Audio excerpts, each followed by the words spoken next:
Good morning and a warm welcome to you all. My name is Philippe Scholtes. I'm the Managing Director for Technical Cooperation at the UN Industrial Development Organization, and I thank you for joining us in this initiative today.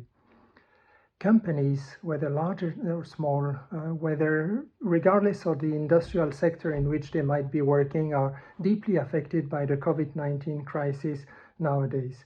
They're affected in essentially two ways. One, because these are typically areas of high concentration of people.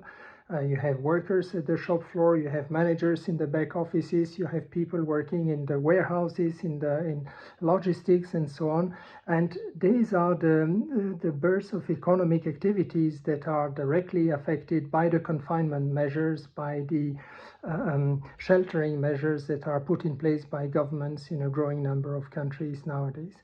But indirectly and in an even more pervasive way, that they're affected by the economic contraction. Many countries are in a period of recession at this point, and supply chains are disrupted, shops are closed.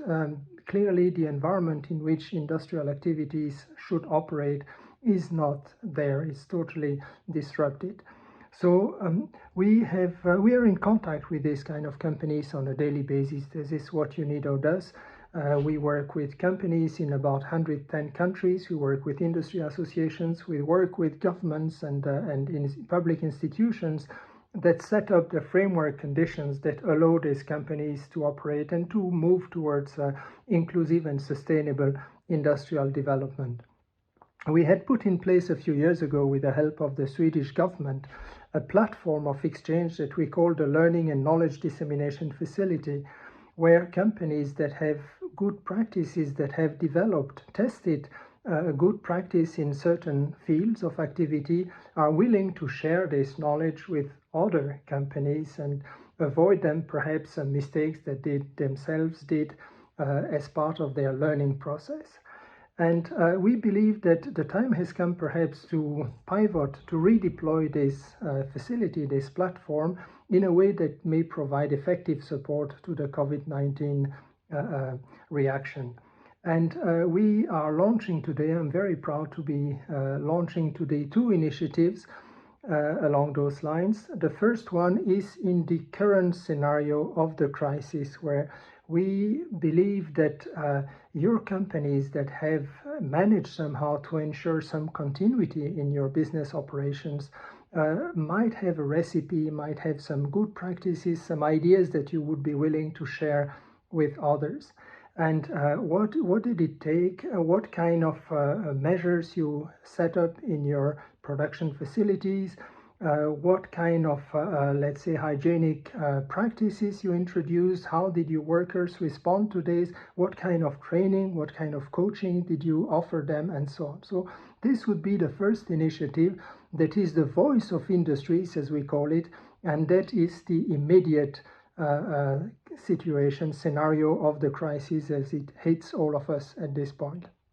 A second one is for the immediate aftermath of the crisis, because we all hope that sooner or later we'll be out of this, and the time will come to help these SMEs around the developing world rebuild in a way that makes them perhaps more resilient, less exposed to the crisis that they have faced until now, and to the hardship that they went through.